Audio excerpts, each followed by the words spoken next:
Questions techniques. On vous propose de prendre un petit temps simplement pour pouvoir remettre dans la prière ce temps, comme on l'avait expliqué la dernière fois. Voilà, ne pas être que sur le niveau horizontal, mais aussi sur le niveau vertical.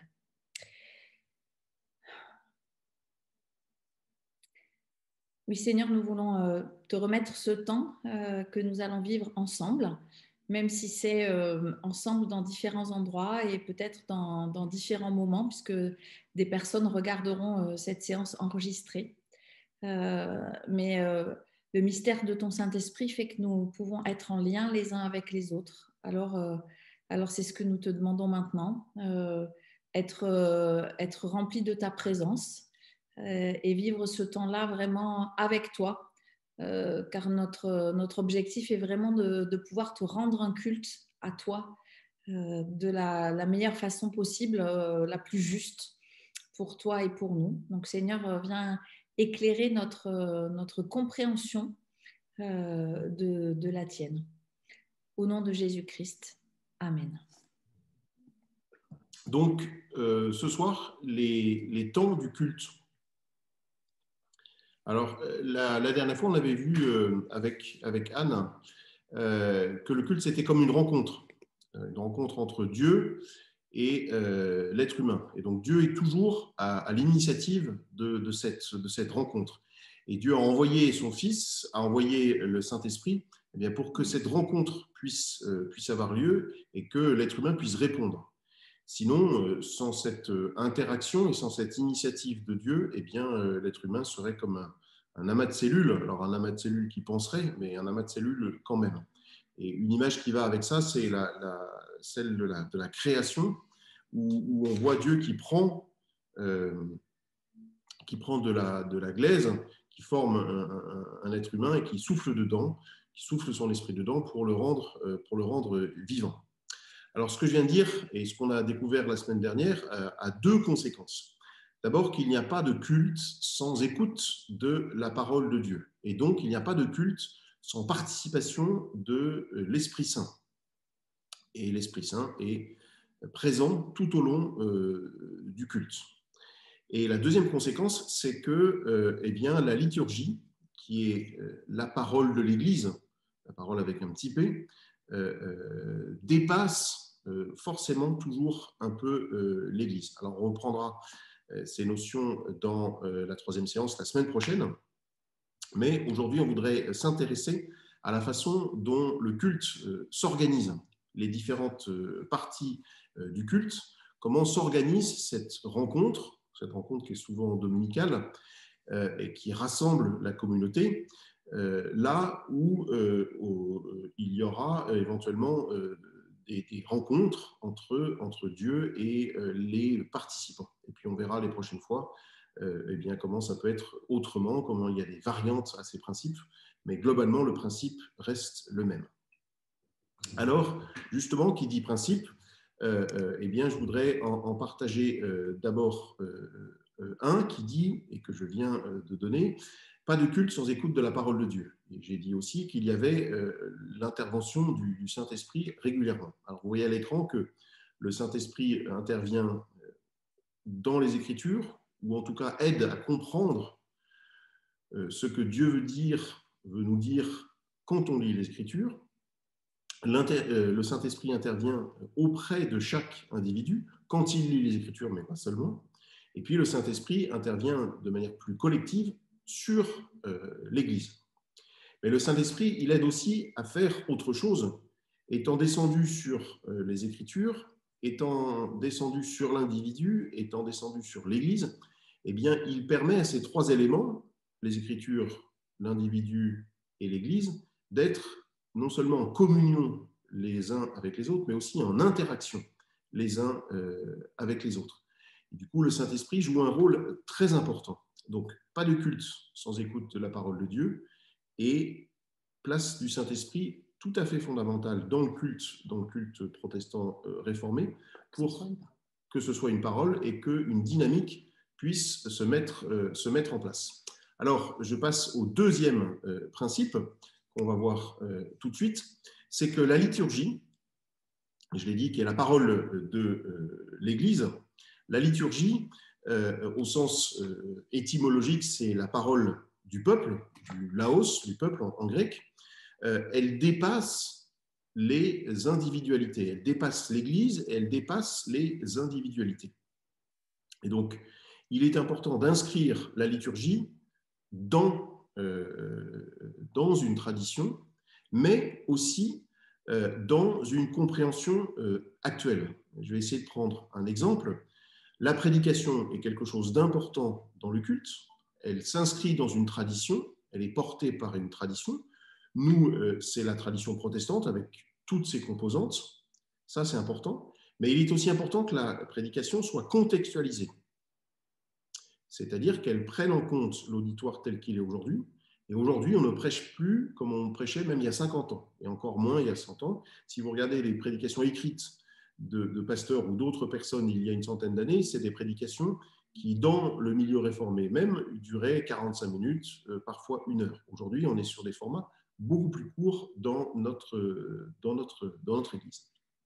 Voilà donc ces deux points incontournables, ces deux grands principes que contiennent le culte. Et je passe maintenant la parole à Anne. Alors, on va regarder maintenant un peu en détail les différents moments du culte. En fait, on a fait 4 grands ensembles pour s'y retrouver et on va détailler chacun de ces 4 grands ensembles. Le premier ensemble, on l'a appelé l'entrée. L'entrée dans cette rencontre, comme quand on arrive chez quelqu'un, vous savez, on rentre par l'entrée et souvent il y a un vestibule, il y a un lieu d'accueil. Et bien ce temps-là, il est aussi dans le culte comme un sas qui nous permet de nous reconnecter, si j'emploie un terme moderne, nous reconnecter en fait à Dieu. Et pourquoi, si je dis reconnecter, c'est que si on est là, je le redis encore une fois, c'est parce que Dieu nous a appelés et que nous connaissons déjà Dieu. Le culte, ce n'est pas un temps d'abord d'évangélisation, c'est un temps où on vient retrouver quelqu'un qu'on connaît déjà. Donc, 4 temps différents dans ce premier moment de l'entrée. Un premier qui est l'annonce de la grâce. Donc, justement, l'annonce de la grâce, c'est quoi? C'est se rappeler de la parole première qui a fait que l'on est là. Se rappeler de cette rencontre. Donc, on dit souvent la même formule, en fait, qui est une formule qu'on trouve en général dans les épîtres, c'est celle qu'on prend le plus souvent. La grâce et la paix au nom du Père, du Fils et du Saint-Esprit. On se redit quelle est la chose importante. Ensuite vient la parole d'accueil. L'accueil, c'est une manière très concrète et horizontale. On est dans un lieu donné, dans un temps donné, et on se donne les indications pratiques pour ce jour-là. Par exemple, présenter les différentes personnes s'il y a des invités, c'est, je sais pas, dire qu'il faut éteindre les téléphones portables, donner le thème s'il y a un thème. Voilà, on est là vraiment, autant l'annonce de la grâce, on est dans une logique verticale, autant l'accueil, on est dans une logique horizontale pour la communauté. Troisième temps, qui s'appelle en général dans nos liturgies l'invocation. Alors, invocation, ça vient du latin, ça veut dire appeler dedans. Vocare, appeler, comme vocation justement, et dedans. Invocation, on pourrait aussi dire épiclèse. En fait, épiclèse, ça vient du grec. Epikaleo, appeler autour ou appeler dessus. Invocation, appeler dedans. C'est exactement la même idée.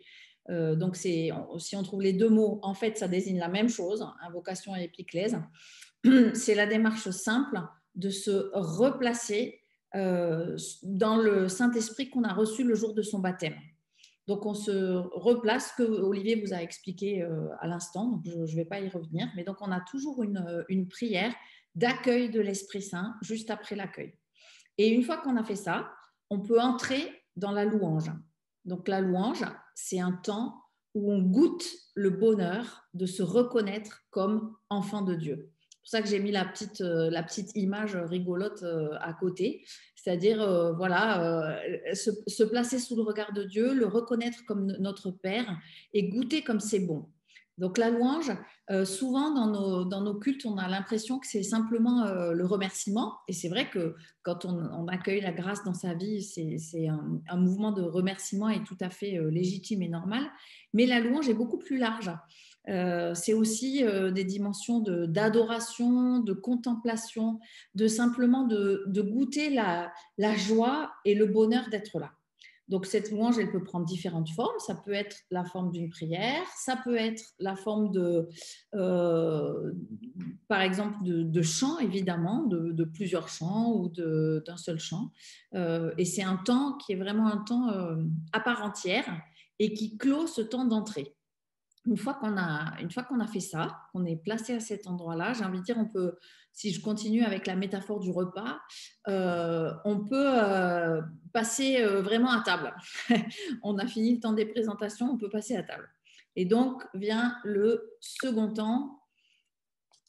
Voilà, donc le second temps du culte qu'on a appelé le temps de la rencontre, qui se décompose lui aussi de plusieurs manières. C'est si je reprends l'image du repas, c'est voilà, on se retrouve, on passe à table et on se dit je suis vraiment désolée, il y a très longtemps qu'on aurait dû reprendre contact avec vous, vous passez un coup de fil, mais c'est pas grave, on est content que vous soyez là, profitons de ce temps. Voilà. Donc c'est vraiment ça, c'est-à-dire on se réajuste les uns aux autres. Premier temps, la confession du péché. J'ai mis le du en grand parce que souvent on entend la confession des péchés et en fait c'est pas les péchés, c'est le péché. Le péché c'est quoi? C'est le fait d'être séparé de Dieu et de prendre conscience que nous sommes séparés de Dieu et que cette séparation est une blessure. Tous les péchés au pluriel ne sont en fait qu'une conséquence de ce péché au singulier. Donc, c'est pour ça qu'on appelle ça la confession du péché. Donc, c'est vraiment s'incliner devant Dieu pour reconnaître de la manière la plus honnête et se placer en vérité ce que nous sommes. À cette confession du péché répond l'annonce du pardon. Le pardon, il vient de Dieu. C'est lui qui nous pardonne. C'est lui qui a ce pouvoir de délier le fardeau qui pèse sur nos épaules. Ce pardon, nous l'avons déjà reçu en tant que baptisés, en recevant l'Esprit Saint, nous sommes déjà pardonnés. Et l'officiant, en fait, atteste de ce pardon qui a déjà été reçu et qui a déjà été annoncé dans l'annonce de la grâce. Ce n'est pas la parole qui est dite à ce moment-là qui nous pardonne, c'est simplement là, on se rappelle et on atteste que ce pardon nous est donné chaque fois que, dans la vérité, nous pouvons confesser notre péché. Ça, c'est vraiment les deux invariants de ce temps de la rencontre, confession du péché, annonce du pardon. Autour de ces deux invariants, vous avez des choses qui bougent, qui sont les trois que j'ai mis en dessous. Donc le temps qui s'appelle la loi, le rappel de la loi, j'ai mis ou pas, parce qu'effectivement, en fait, il y a différentes écoles dans le protestantisme qui font que dans nos cultes, luthéro-réformés, qui s'abreuvent à plusieurs traditions, ce moment-là, y est ou pas et bouge ou pas. Pourquoi? On dit qu'il y a en fait trois usages différents de la loi. Un premier usage qui est l'usage pédagogique, c'est-à-dire se rappeler de la loi au sens de la loi de Dieu, au sens des 10 commandements ou des variantes des 10 commandements. L'usage pédagogique, c'est-à-dire que cette loi existe pour nous faire prendre conscience de notre péché. Quand on utilise la loi dans cette acception pédagogique, on va placer la loi avant la confession du péché. On se rappelle de la loi et c'est cette loi qui nous fait prendre conscience de tout ce que nous ne sommes pas. Vous avez un deuxième usage de la loi qui est un usage, en fait, je vais dire plus éthique, c'est-à-dire que une fois que l'on a confessé notre péché, que nous sommes pardonnés, nous rentrons dans une autre façon de comprendre la vie et donc de vivre en chrétien, le chemin de la sanctification. Et donc cette loi va nous rappeler ce que cela veut dire que de vivre en chrétien maintenant que nous sommes reconnectés avec le Seigneur. Et dans ce cas-là, la loi vient après l'annonce du pardon. J'en parlerai tout à l'heure parce que cet usage de la loi, on le retrouve de toute façon à la fin des cultes, à la fin du culte. Mais là où c'est subtil, c'est que, par exemple, les luthériens, eux, ne rappellent pas du tout la loi à ce moment-là du culte, en partant du principe qu'à partir du moment où on est baptisé, on est de toute façon sanctifié. Et ce qui compte, c'est la confession du péché et le fait de recevoir le pardon. Et toute notre vie est déjà habitée par la parole de Dieu et on n'a pas besoin de la rappeler tout le temps. Voilà. Donc, selon les cultes, vous allez avoir soit pas de loi, soit pas de rappel de la loi, soit un rappel de la loi avant la confession du péché, soit un rappel de la loi après l'annonce du pardon. De la même manière, peut venir à ce moment-là, ou pas, parce qu'il peut venir aussi à un autre moment du culte qu'on vous expliquera tout à l'heure, le temps de confession de la foi. Pourquoi il peut venir à ce moment-là? Tout simplement parce que c'est la réponse du croyant à ce que dit Dieu. Il nous offre sa grâce et son pardon. Nous répondons en ouvrant notre porte à ce cadeau et donc en confessant notre foi. C'est tout simplement ce mouvement-là. Et on le fait souvent à ce moment-là quand il y a des baptêmes qui viennent derrière, parce que justement, on fait les baptêmes au nom de cette foi que nous avons assumée et annoncée. La confession de la foi, encore plus particulièrement que les autres moments du culte qui l'ont précédé, c'est censé être la confession de la foi, non pas de la personne qui parle, mais la confession de la foi de l'Église.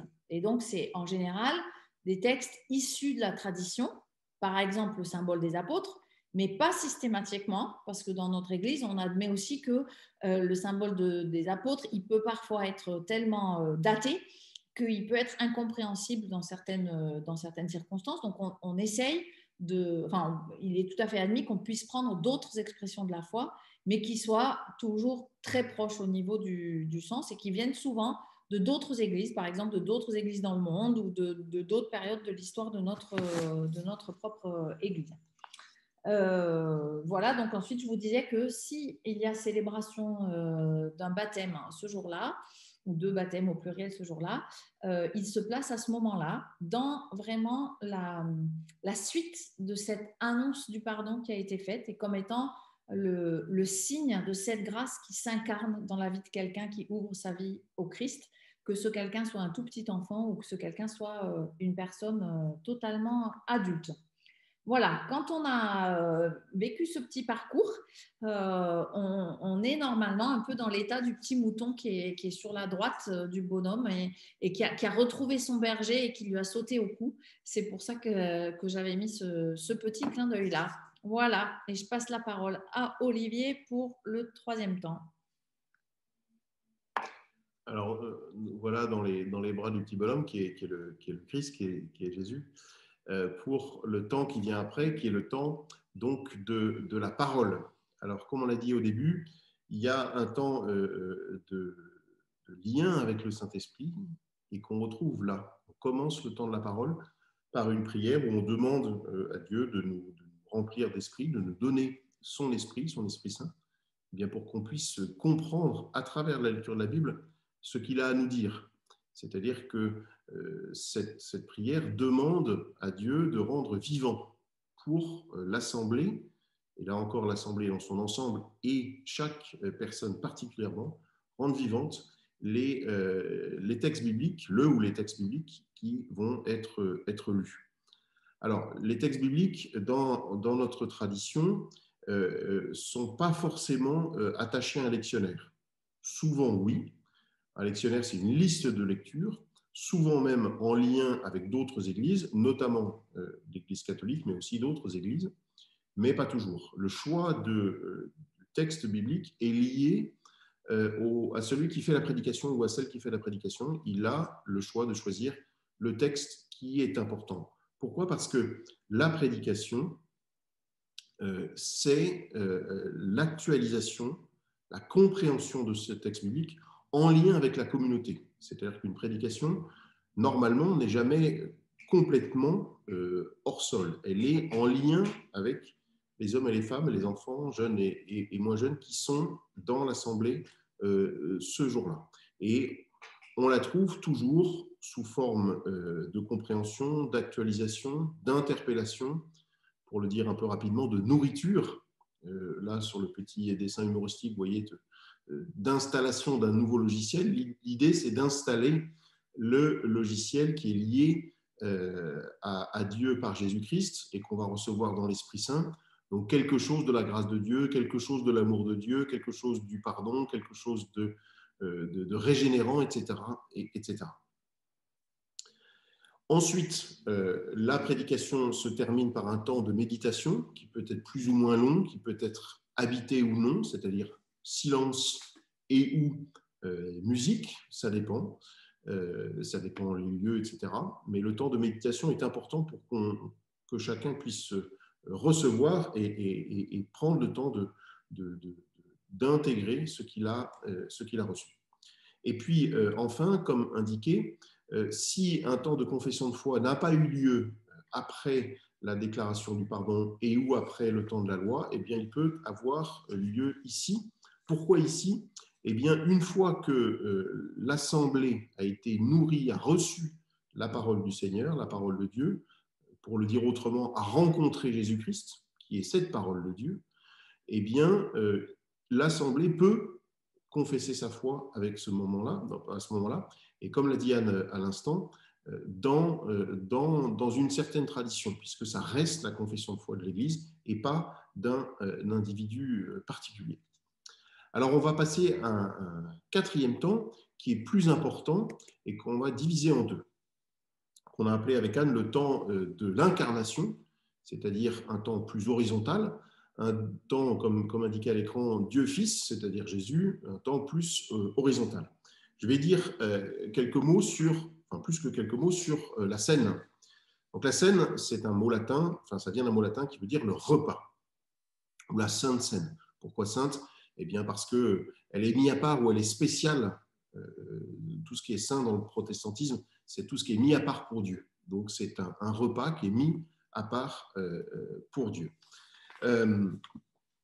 Alors, dans la scène, il y a d'abord un temps de louange qui rappelle le lien avec le corps du Christ, c'est-à-dire avec l'Église, et puis qui est une préfiguration de la communion des saints dans le royaume de Dieu. Donc c'est un temps où on se réjouit de vivre quelque chose de l'ordre du royaume de Dieu qui a été annoncé avec la venue du Christ, mais qui n'est pas encore totalement là, qui sera totalement là à la revenue du Christ, au retour du Christ, mais pour l'instant non, donc on s'en réjouit. Ensuite, on rappelle l'institution. En général, on lit soit chez Matthieu, soit chez Marc, soit chez Luc, ou chez Paul, 1 Corinthiens 11. Ensuite, il y a ce qu'on appelle une prière eucharistique qui a plusieurs dimensions.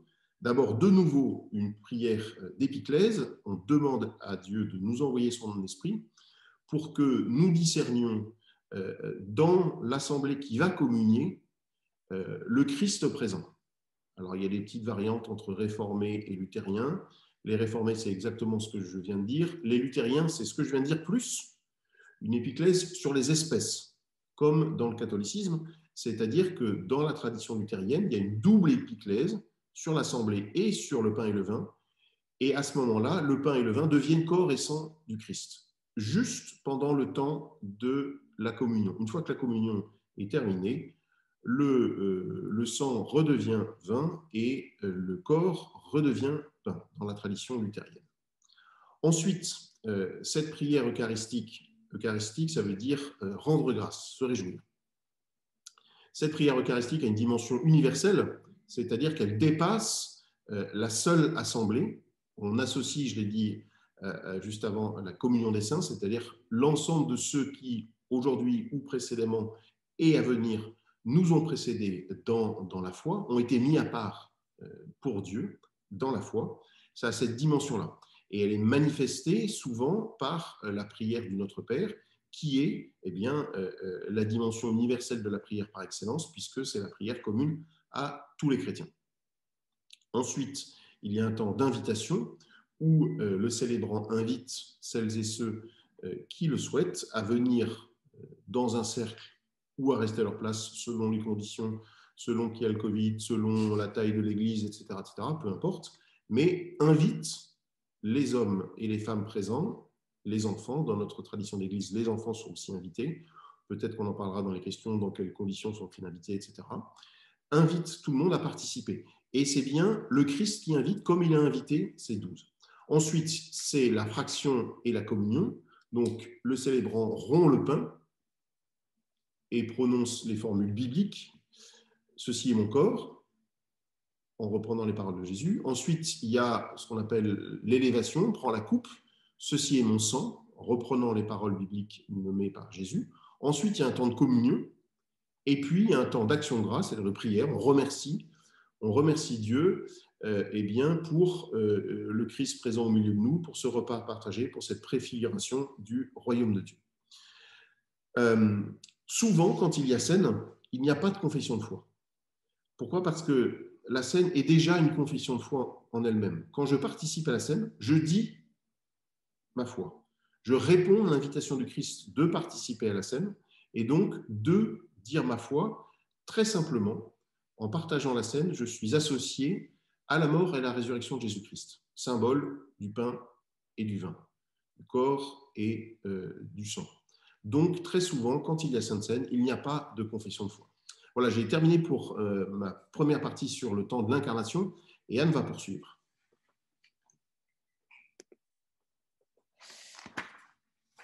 Donc là, on s'achemine vers la fin du déroulement du culte.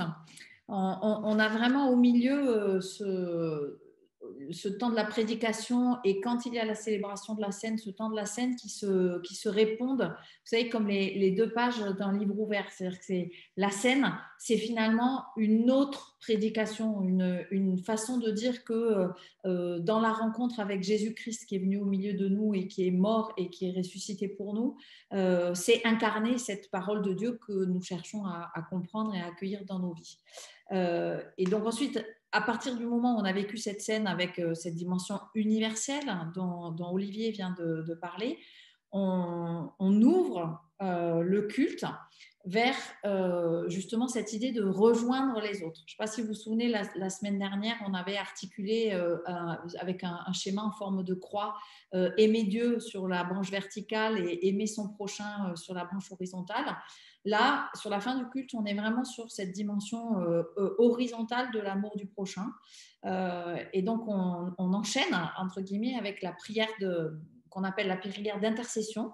Donc, intercéder, ça veut dire se mettre en travers pour quelqu'un. C'est-à-dire que pour quelqu'un qui ne peut pas prier ou qui pour X, Y raison, est empêché ou n'y arrive pas ou a besoin de l'aide de ses frères et sœurs, on va prier pour eux. On va porter leur prière, finalement. On va prier avec eux et on va porter leur prière devant le Seigneur. Et donc, la prière d'intercession, qu'on appelle aussi parfois la prière universelle, en particulier dans les messes catholiques, parce que c'est exactement la même chose. Elle porte ce souci de l'autre, ce souci des autres. Donc, elle peut être rédigée en fonction d'un contexte très particulier où on va prier pour des intentions ou en fonction de personnes particulières ou pour des thèmes plus généraux qui concernent l'humanité entière. On trouve très souvent dans les milieux, j'ai envie de dire, réformés purs et durs, avec des guillemets, dans la prière d'intercession, une intention de prière pour les personnes qui ont l'autorité. Les personnes politiques, les mandats, je sais pas, les mandats d'autorité dans la ville. C'est une façon de faire une allusion au troisième usage de la loi dont je n'ai pas parlé tout à l'heure, qui est de dire que la loi, c'est aussi une façon de vivre ensemble et que il n'y a pas de plus bel accomplissement pour quelqu'un qui a du pouvoir concrètement sur la terre, de pouvoir placer son pouvoir sous l'autorité du Seigneur. Et donc, on prie pour ces personnes qui ont du pouvoir et de l'autorité et pour qu'elles se soumettent à l'autorité du Seigneur. Voilà. Donc, cette prière d'intercession, quand il y a Sainte Seine, elle peut très bien s'enchaîner avec la prière d'action de grâce qui termine la scène, de sorte qu'on peut faire la prière d'intercession quand on est encore tous en cercle. C'est une manière de manifester cette universalité où on peut revenir à sa place. Et quand il n'y a pas la Sainte Seine, la prière d'intercession se termine par le Notre Père. C'est pour ça que j'ai mis ou pas, c'est-à-dire parce que quand il y a eu la scène, notre Père se dit dans le cœur de la scène, et en particulier pour une raison simple, qui est que dans le Notre Père, vous avez donne-nous notre pain de ce jour. Il serait un peu incongru de demander au Seigneur de nous donner son pain alors qu'on l'a déjà pris dans la Sainte Seine. Donc c'est une des raisons pour laquelle le Notre Père remonte à la fin de la prière eucharistique quand il y a la célébration de la Seine. Ensuite vient le temps de l'offrande. Alors, le temps de l'offrande, pour nous, c'est un vrai temps liturgique. C'est pas, j'allais dire, c'est pas quelque chose qui est relégué à la fin de manière un peu discrète, comme si nous étions des purs êtres spirituels et que la vie matérielle n'avait pas sa place dans le culte. Au contraire, l'offrande est là pour bien montrer que le Seigneur ne se désintéresse pas des aspects matériels de notre vie, et que de notre côté, nous soumettons aussi ces aspects matériels de notre vie, et en particulier notre rapport à l'argent, au Seigneur. Et que donc, même l'argent est soumis à la parole de Dieu et à son projet. Donc, c'est aussi une manière de dire et de montrer concrètement que ce n'est pas notre rapport à l'argent qui nous gouverne, mais que nous vivons tous les aspects de notre existence sous le regard de Dieu, y compris des dimensions très pratiques. Et c'est pour ça qu'en parlant de pratique, je fais la transition avec le temps des annonces. Le temps des annonces est aussi pour nous un temps liturgique. Ce n'est pas juste un temps technique pour se dire il va se passer ça, il faut penser à ça et voilà. C'est pour montrer que la vie de l'Église, toute la vie de l'Église, a sa place sous le regard de Dieu. Et que c'est aussi un prolongement du culte finalement. Quand on va faire d'autres réunions à thème dans la semaine, etc., on est finalement dans le prolongement du temps du culte. Et c'est pour ça qu'on place ces annonces à ce moment-là, dans ce temps un peu horizontal. Vous voyez le dessin où on voit un arbre qui pousse et qui fait exploser le toit, parce que finalement, cette parole qu'on reçoit dans le culte et qui nous fait vivre, eh bien, elle va porter du fruit et elle va complètement nous déborder et rejoindre notre vie. Ensuite, pour terminer le culte, il y a deux petits temps très, très brefs qui sont souvent reliés l'un à l'autre de sorte qu'on a du mal à les différencier. Un temps qu'on appelle l'envoi et un temps qu'on appelle la bénédiction. Alors l'envoi, c'est le rappel de ce fameux usage, deuxième usage de la loi, je vous disais tout à l'heure, ce chemin de la sanctification. Dans l'envoi, on reprend souvent soit une parole qui a été dite, une parole biblique qui a été dite dans les textes qui ont été lus, soit une parole d'exhortation, c'est-à-dire pour nous montrer un chemin, en nous disant voilà, maintenant que nous avons rencontré le Seigneur, que nous avons été regonflés dans notre foi, nous allons vivre. Notre foi se poursuit dans le monde et voilà la manière dont elle va se poursuivre. C'est pour ça qu'on appelle ça l'envoi, c'est-à-dire finalement les chrétiens que nous sommes, on est envoyés à l'extérieur du temple en emportant avec nous ce qui s'est passé dans ce temps de culte pour pouvoir l'incarner et le mettre en pratique. Et c'est un peu la suite de cet envoi, c'est la parole de bénédiction. Bénédiction, ça veut tout simplement dire du bien de la part de Dieu sur les gens qui sortent. C'est encore une fois cette idée que Dieu va nous accompagner. Sa parole de bénédiction qui est sur nous, mais du coup lui-même sort du temple avec nous et va nous accompagner dans la vie et dans tout ce que nous allons vivre, qui va finalement être une sorte d'incarnation de ce que nous avons entendu et de ce que nous avons vécu dans cette rencontre avec le Seigneur. Voilà, donc quand on a fait tout ça, on est arrivé à la fin du temps de rencontre au culte. Et avant de prendre un peu un temps pour vos questions, je voudrais juste conclure avec deux idées. La première idée, c'est que vous voyez que ce déroulement, en fait, représente une pédagogie de la foi. C'est quasiment une catéchèse de la rencontre avec Dieu Père, puis Fils, au travers du Saint-Esprit, qui est rappelé plusieurs fois pendant le déroulement du culte. Donc, le culte est cette pédagogie de la foi que chaque croyant va vivre dimanche après dimanche pour refaire l'itinéraire qui le rapproche de son Seigneur. Et ça, c'est quelque chose d'important parce que finalement, pour nous, il y a vraiment cette idée que le culte est on va dire un événement. C'est-à-dire, c'est comme vous pouvez rencontrer le même ami plusieurs fois. Chaque rencontre est un événement en soi. Eh bien, chaque culte, même s'il reprend la même pédagogie de la rencontre à chaque fois, est en fait différent parce que la rencontre sera différente et qu'il va se passer quelque chose de différent dans cette rencontre, dans ces fameuses interactions qu'Olivier vous a montré tout à l'heure dans le schéma avec les flèches, c'est-à-dire le déploiement de la parole de Dieu, non pas simplement comme des mots écrits dans un livre, mais vraiment comme une parole vivante qui va nous habiter et qui va s'incarner dans nos vies. Donc ça, c'est la première idée que j'ai envie de dire dans cette conclusion. Et vous voyez que tout est logique en fait, et que c'est une pédagogie qui a été pendant des siècles éprouvée au sens vous savez, quelque chose de solide en fait, sur lequel on peut vraiment s'appuyer. Et c'est pour ça que c'est en fait un peu compliqué de bouger à tort et à travers les parties parce qu'on perd très vite le sens. Si on enlève certains morceaux, on peut bouger, on peut rétrécir certaines parties, passer plus vite, rassembler deux parties. Mais quand même, il faut que le schéma pédagogique reste à peu près celui-là parce que c'est là que se joue cet événement de la rencontre. Et puis la dernière idée que je vais déployer, c'est que pendant tout le temps du culte, vous avez un dialogue entre cette idée d'une parole qui se déploie et les signes. Et ce que j'ai appelé signe, c'est aussi ce qu'on peut appeler parfois sacrement. Sacrement, c'est un peu du patois de Canaan. Saint Augustin le traduisait très simplement en disant ce sont les signes visibles de la grâce invisible de Dieu. C'est des moments dans la vie du chrétien où cette parole d'amour posée sur nos vies va encore une fois s'incarner. Dans le protestantisme, on n'en a que deux des sacrements, le baptême et la scène. Les deux sont célébrés à l'intérieur du culte de la communauté. Pourquoi ? Parce que la réforme a insisté sur le fait d'accrocher très solidement la Bible et les sacrements ou la parole et les signes.